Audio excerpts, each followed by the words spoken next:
बोलिए श्री सदगुरुदेव की जय। बंदी छोर सदगुरु श्री कबीर साहब जी सत्य पर आधारित रहने वाले, जीवों को भव से छूटने का उपदेश देने वाले, सदग्रंथ बीजक का आविष्कार करने वाले, 11 प्रकरणों से सुशोभित सदग्रंथ बीजक है। बीजक में आदि से अंत तक सदगुरुदेव ने भव से छूटने का उपदेश दिया है। जो भी तन से, मन से, वचन से भ्रम को त्यागना चाहेगा, संसार के जाल से छूटना चाहेगा, उसका उद्धार कल्याण हो ही जाएगा। ये सदगुरु श्री कबीर साहब का जो सदग्रंथ है, ये भव से छुड़ाने का है। बड़े बड़े महापुरुष इस संसार में हुए,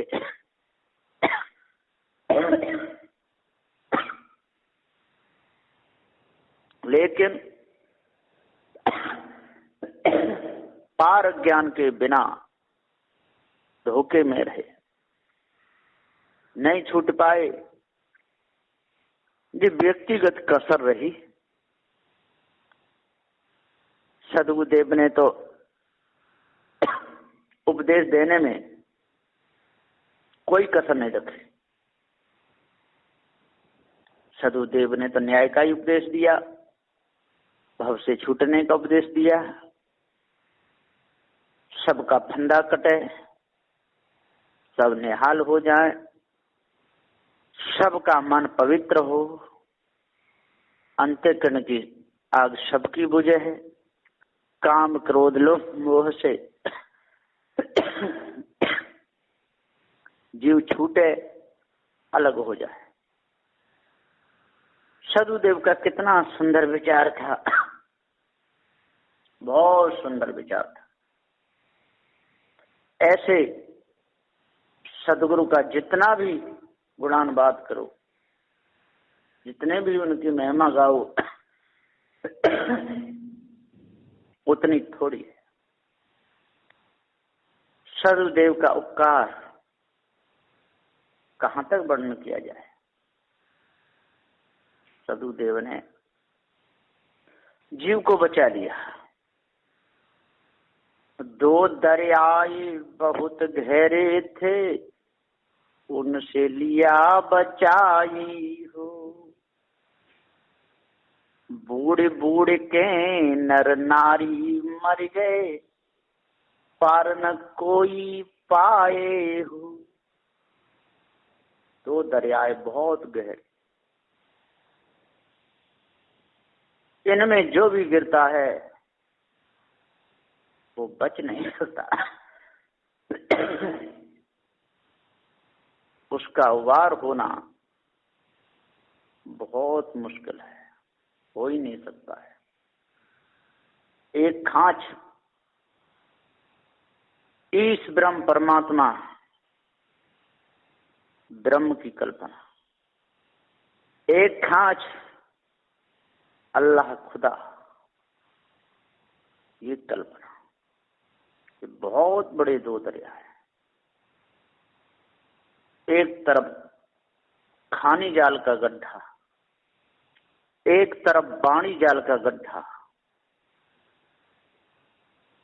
इसमें लोग फंसे हुए। सदगुरुदेव ने सत्य का उपदेश दिया कि हे भाइयों, आज यदि पार्ग सिद्धांत में आप आ गए तो आगे के लिए रास्ता बहुत सुगम हो जाएगा, बहुत सुगम, बहुत सरलता पड़ेगी। यदि पार्ग ज्ञान को नहीं जान पाए और धोखे में ही लगे रहे, झूठ प्रपंच में फंसे रहे, तो आगे मार्ग बहुत कठिन है। मार्ग तो कठिन है, वहां कोई मत जाओ। गए ते बहुरे नहीं, कुशल कहे को आओ। मार्ग तो कठिन है, बहुत कठिन है, और मिलने वाला कुछ भी नहीं। कितना कठिन मार्ग बताया इन लोगों ने। 84 धुनी तपो, है? जलते रहो, नंग धड़ंग डोलो, तन में भभूति रमा लो। 4 बजे सुबह उठ करके ठंडी के दिन में गंगा स्नान करो।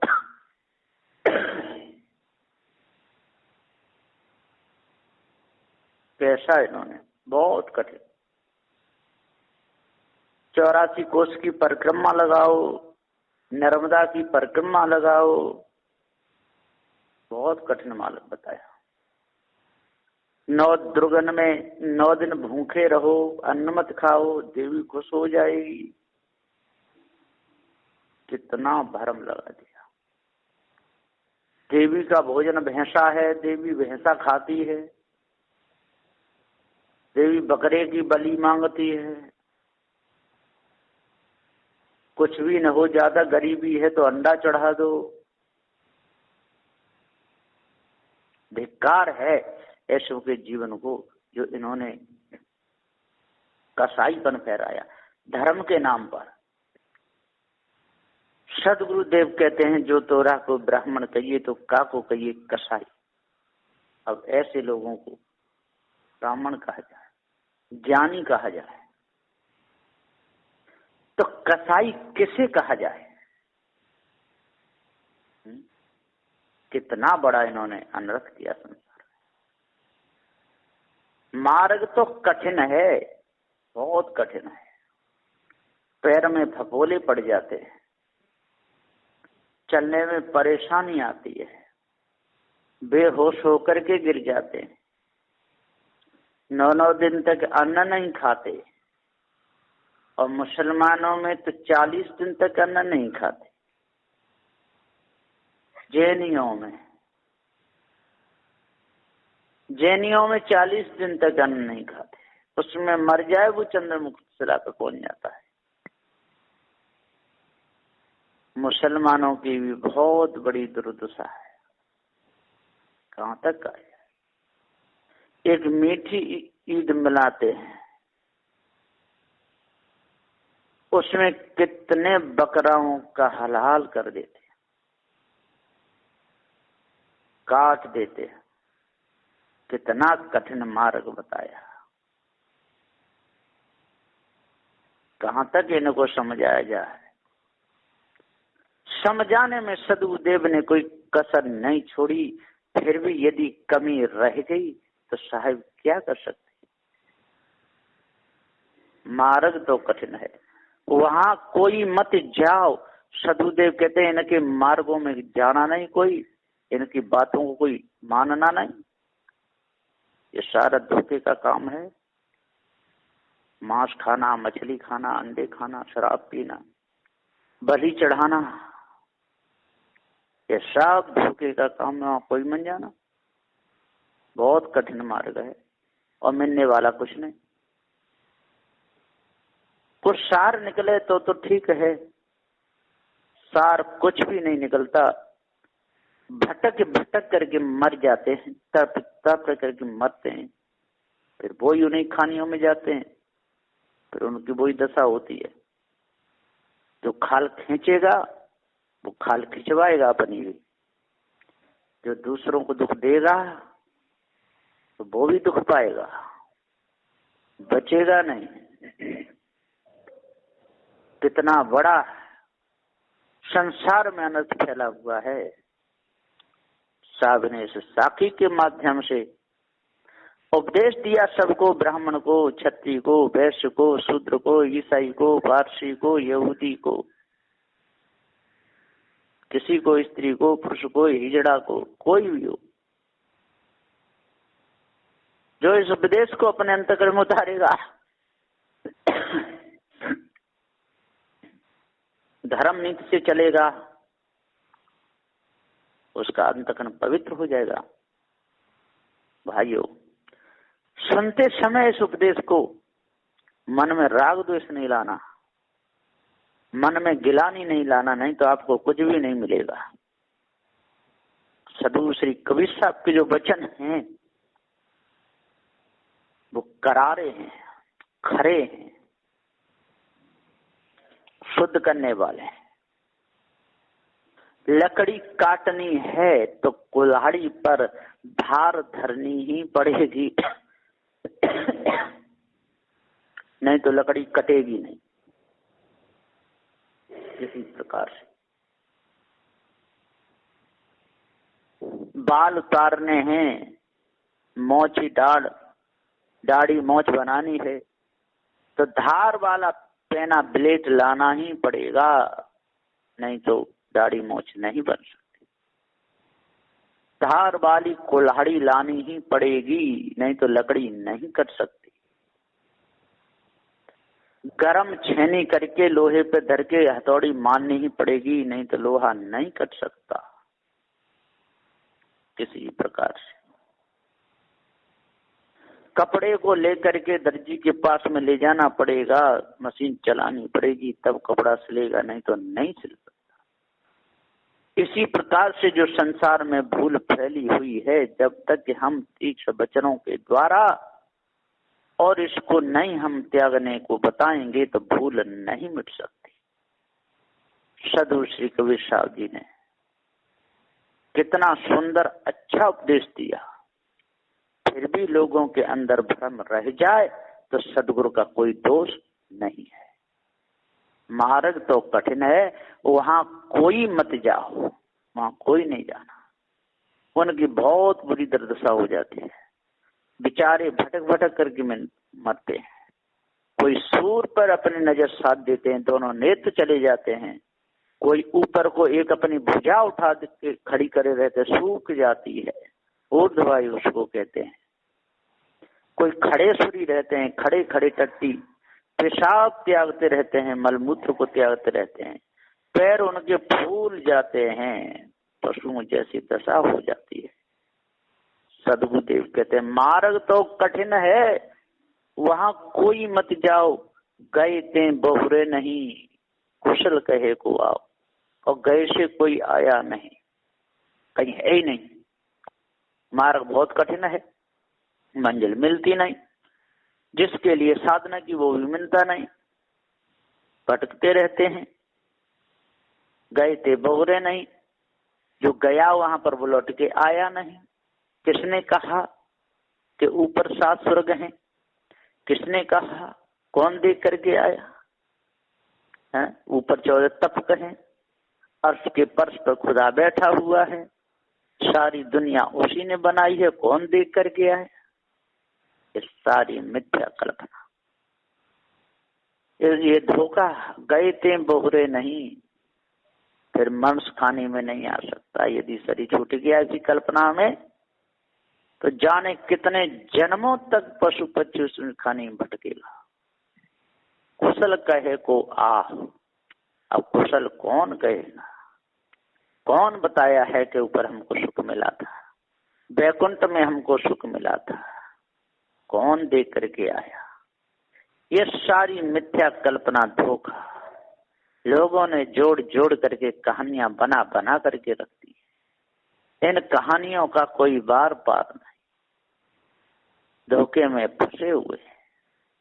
बंदी छोर सदगुरु श्री कबीर साहब जी समझाते हुए कहते हैं कि हे ज्ञानियों, हे विद्वानों, 4 वेद 6 7 18 प्राणों के ज्ञाता हो, जपी तपी सन्यासी हो, आप लोग सब मेरे सुजाती भाई हैं। आप काहे को धोखे में फंसे हो? क्यों दूसरों को फंसा रहे हो? क्यों झूठी मानंदी में दूसरों को लगा रहे हो?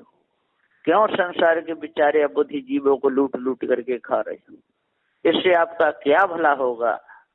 आपकी मत बुद्धि बिगड़ेगी, आपकी संतान बिगड़ेगी, उल्टे सीधे काम होंगे, अनाजिकता फैल जाएगी। सदगुरुदेव जी पुकार के समझाते हुए कहते हैं आज आप अपने आप को जान लो, आज यदि आप अपने आप को जान गए, आज आपकी भूल आदि मिट गई, तो आप तो मुक्त हो ही जाओगे। और जितने के कर्णों में कानों में आपका उपदेश जाएगा उनको भी लाभ मिलेगा। कहें कबीर कुछ उद्धव कीजिए, आप खाए कुछ और दीजिए, स्वयं भी पावे दूसरे को भी दे। अपनी भी सहायता करे, दूसरे की सहायता करे, स्वयं भर भूल कल्पना से छूटे और दूसरों को भी छुड़ावे। ये मानवता का लक्षण है, ये मानवता का भाव है। जो इसको अपने अंदर धारण कर लेता है वही तो दयालु है। और जो पत्थरों को जो पूजता है, उनको देवी देवता मानता है, उनका तो अंतःकरण ही पत्थर का हो जाता है। फिर चैतन्य पूजा में उनका मन ही नहीं लगता। माता पिता को तो अनाथालय में डाल देते, वृद्धालय में डाल देते हैं माता पिता को, वहां बहुत कष्ट कलेश सहते हैं। और देवी देवताओं की पूजा करते हैं। कौन से देवी देवता? जो पत्थर के बने हुए, उनकी पूजा करते हैं। और असली देवताओं को वृद्धालय बना देते हैं, वहां छोड़ देते हैं। वहां पर बहुत दुख पापा करके बेचारे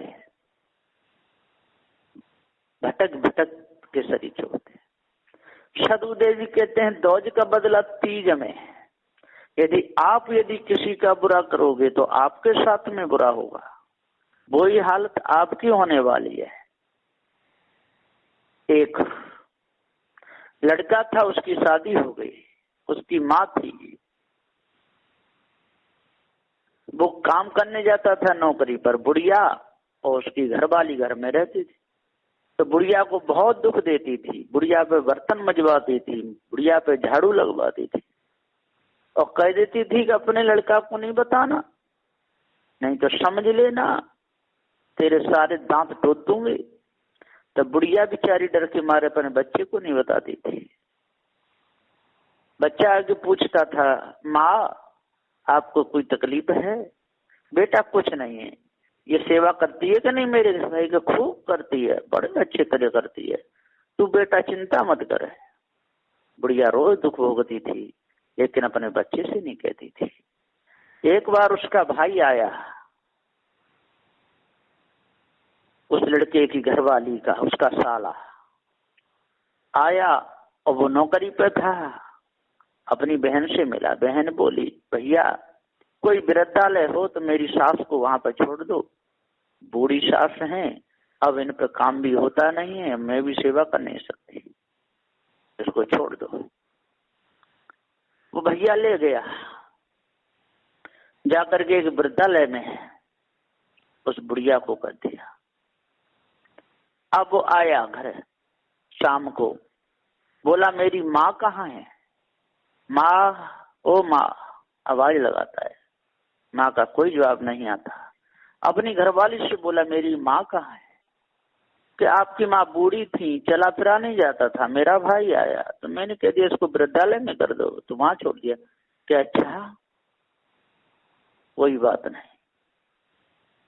अब उसके 2 बच्चे थे, दोनों बच्चों को लेकर के चल दिया, चलो बेटा घूम के आते हैं।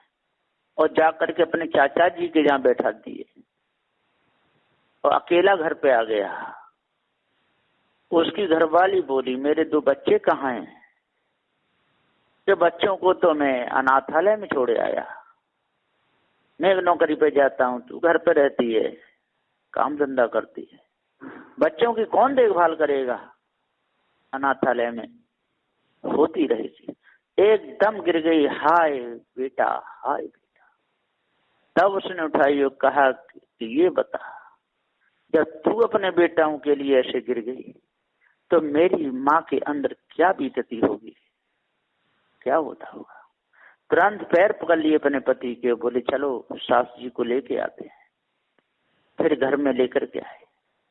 उसने कहा कि मैंने अपने बेटाओं को अनाथालय में नहीं किया है, मैंने तो अपने बेटे अपने चाचा जी के जहाँ रख दिए, तेरे को सीख देने के लिए, तेरे को तेरे अंदर दया भाव लाने के लिए। देख तेरे अंदर कितना साहस है, मेरी माँ को तो तू अनाथालय में, वृद्धालय में कर दी, अपने बच्चों का नाम लेते ही गिर गई। इसलिए ऐसा ही भाव सब माँ के अंदर होता है। ऐसा कभी जीवन में करना नहीं, तब उसकी अकल ठिकाने आई। तो सदगुरुदेव जी पुकार के समझाते हुए कहते हैं कि चेतन पूजा से जो लोग घृणा मानते हैं, चेतन को गाली देते हैं, भाव बिल्कुल नहीं। बिगड़े हुए स्वभाव के लोग पत्थरों को पूजते हैं, दूध घी चढ़ाते हैं, प्रकम्मा लगाते हैं, मथुरा वृंदावन काशी मथुरा जा करके पूजा करते हैं, चारों धाम करके आते हैं और कहते हैं और तीर्थ बार बार और गंगा सागर एक बार। सदगुरुदेव जी पुकार के समझाते हुए कहते हैं ये सारा भ्रम है, इसको अपने अंदर से निकालो। झूठी मानंदी को, झूठे देवी देवताओं को, इनको अपने अंदर से दूर कर दो। असली जो जिंदे जो माता पिता हैं, असली जो जिंदे पारखी जो संत हैं, उनकी सानिध्य में लग करके, उनका सत्संग सुन करके अपने हृदय की कालमा को दूर कर दो। यदि मुक्त होना चाहते हो तो खानी बानी दोनों जालों को त्याग दो। यदि भक्त ही रहना चाहते हो, घर गृहस्थी में रहना चाहते हो, तो अन्य जो बुरे कर्म हैं उनको छोड़ दो, शुद्ध शाकाहार बनो, झूठी पूजा को छोड़ दो, झूठी मानंदी को छोड़ दो, दुखाना सताना छोड़ दो, पवित्र अपने हृदय को कर लो। भाइयों, आपका भला होगा, आपके हृदय की कालमा छूट जाएगी, आपके अंदर पवित्रता आ जाएगी। जो भी अपने मन में विकारों को रखेगा उसका अंतःकरण गंदा होगा, और जो अपने मन के विकारों को दूर करेगा उसका हृदय सुंदर हो जाएगा, अष्ट महासद्गुण आ जाएंगे और झूठी पूजा से उसका मन हट जाएगा। ऐसा सद्गुरुदेव का भाव है। जो भी इस उपदेश को धारण करेगा उसका अंतःकरण जरूर पवित्र होगा। बस इन्हीं वचनों के साथ में मैं अपनी वाणी को विराम देता हूँ। बोलिए श्री सद्गुरुदेव की जय। सद्गुरु श्री कबीर साहेब की जय।